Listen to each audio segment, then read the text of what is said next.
Everyone, welcome to online class Aims international school. आज हम आप लोगों को क्लास 9th के हिंदी ग्रामर का पोर्शन आप लोगों को पढ़ाएंगे।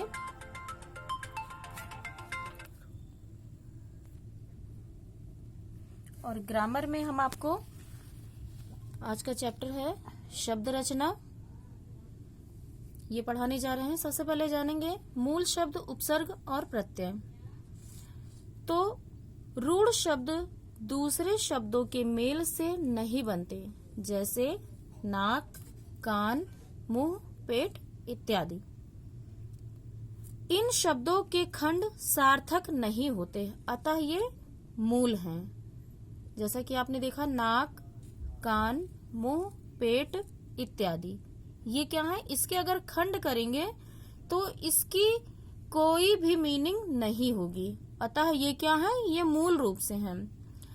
यौगिक शब्दों की रचना दो प्रकार से होती है, शब्दांश के मेल से और शब्दों के मेल से। शब्दांश दो प्रकार के होते हैं, उपसर्ग और प्रत्यय। उपसर्ग वह शब्दांश है जो किसी शब्द के पूर्व जोड़ा जाता है, जैसे प्रसिद्ध, अभिमान, विनाश, उपकार। इनमें क्रमशः आप देख लीजिए लिखा हुआ है प्रसिद्ध, तो इसमें प्र उपसर्ग लगा हुआ है। अभिमान यहाँ पर लिखा हुआ है और इसमें उपसर्ग अभी लगा हुआ है। विनाश में वि उपसर्ग है और उपकार में उप उपसर्ग है। अब देखते हैं बेटा उपसर्ग की परिभाषा। उपसर्ग उस शब्दांश या अव्यय को कहते हैं जो किसी शब्द के पहले आकर उसका विशेष अर्थ प्रकट करता है। यह दो शब्दों जैसे उप प्लस सर्ग के योग से बनता है। उप का अर्थ है समीप या निकट होता है और सर्ग का अर्थ है सृष्टि करना या निर्मित करना। इस प्रकार उपसर्ग का अर्थ है पास में बैठकर दूसरा नया अर्थ वाला शब्द बनाना। जैसे यदि हार के पहले प्र उपसर्ग लगा दिया जाए तो एक नया शब्द प्रहार बन जाता है और जिसका नया अर्थ हुआ मारना।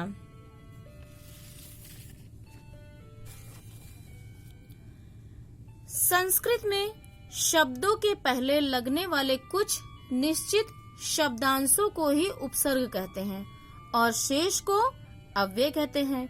हिंदी में इस तरह का कोई अंतर नहीं है। अब उपसर्गों की संख्या के बारे में जानेंगे।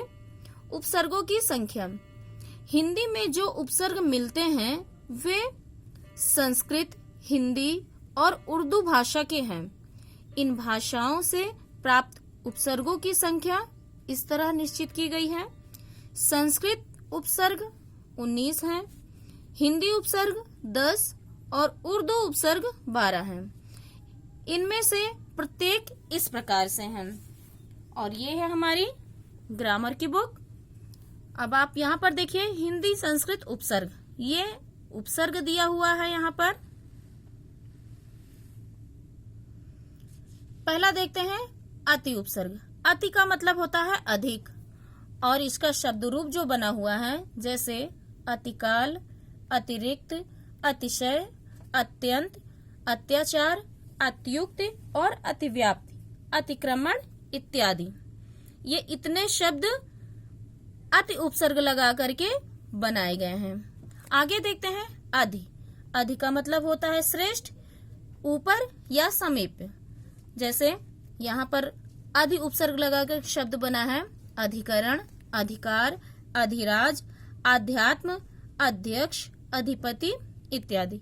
इसी प्रकार अनु का मतलब होता है क्रम या पश्चात या समानता, जैसे अनुशासन, अनुकरण, अनुवाद, अनुचर। इसमें अन्य उदाहरण भी दिए हुए हैं, ये हम आपको पीडीएफ में प्रोवाइड करवा देंगे।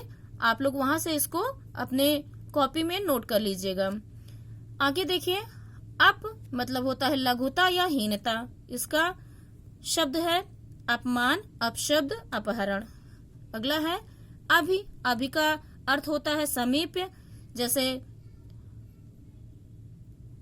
समीप भी होता है और अधिक और इच्छा प्रकट करना यह भी है। जैसे अभिभावक, अभियान, अभिशाप, अभिप्राय, अभियोग। यहाँ देखिए अव का मतलब है यहाँ पर हीनता या अनादर या पतन। जैसे अवगत, अवलोकन, अवनत, अवस्था। आ उपसर्ग, आ मतलब होता है सीमा और समेत, कमी या विपरीत। आ उपसर्ग लगाने पर बनता है आरक्त, आगमन, आकाश, आकर्षण। यहाँ पर देखिए उत प्लस उद दो लिखे हुए हैं। इसका मतलब होता है ऊपर और उत्कर्ष। जैसे उत्तम, उत्कंठा, उत्कर्ष, उत्पन्न, उन्नति। और ये जो उद दिया हुआ है, जैसे यहाँ पर उद्देश्य, उद्गम, उद्भव, उद्गार, उद्यम, उद्धत इत्यादि। अगला देखिए यहाँ पर उपसर्ग है। उप मतलब होता है निकटता, सदृश या गौड़, सहायक या हीनता। और जो शब्द रूप बने हैं उपकार, उपकूल, उपनिवेश, उपदेश। दुस और दूर मतलब होता है बुरा या कठिन। जैसे दुर्वस्था, दुर्दशा, दुर्लभ, दुर्जन। नी उपसर्ग में देखेंगे, नी मतलब भीतर या नीचे, और इसका शब्द रूप बना है निदर्शन, निकृष्ट, निपात। निस और निर और निस उपसर्ग में बाहर, निषेध और रहित। इसका अर्थ होता है बाहर, निषेध और रहित। जैसे निर उपसर्ग लगाएंगे तो निर्वास हो जाएगा, निराकरण है, निर्भय। और अगर निस उपसर्ग का प्रयोग करते हैं तो हो जाता है निश्चल, निर्दोष। परा उपसर्ग लगाएंगे, परा मतलब होता है उल्टा या अनादर। जैसे पराजय, पराक्रम, पराभव, परामर्श। परि उपसर्ग, परि मतलब होता है आसपास या चारों ओर। जैसे परिक्रमा, परिजन, परिणाम। प्र उपसर्ग, प्र का मतलब यहाँ पर दिया हुआ है अधिक, आगे, ऊपर या यश। जैसे प्रकाश, प्रख्यात, प्रचार, प्रबल। प्रति उपसर्ग, विरोध या बराबरी। इसका शब्द रूप बना है प्रतिक्षण, प्रतिध्वनि, प्रतिनिधि। वी उपसर्ग में वी का मतलब होता है भिन्नता या हीनता, और इसका शब्द रूप बना हुआ है विकास, विज्ञान, विदेश।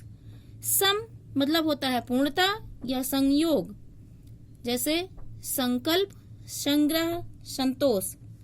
सु उपसर्ग लगाने पर सुखी, और सु उपसर्ग का मतलब होता है सुखी या अच्छा, भाव, सहज या सुंदर। जैसे सुकर्म, सुकृत, सुगम, सुलभ, सुदूर। आ और अन, इसका मतलब हुआ निषेध के अर्थ में अ और अन का प्रयोग किया जाता है। जैसे अमोल, अपढ़, अजान, अगाध, अथाह, अलग, अनमोल, अनजान इत्यादि। तो बेटा आज ये आपका उपसर्ग का चैप्टर कंप्लीट हुआ। नेक्स्ट वीडियो में आपको प्रत्यय के बारे में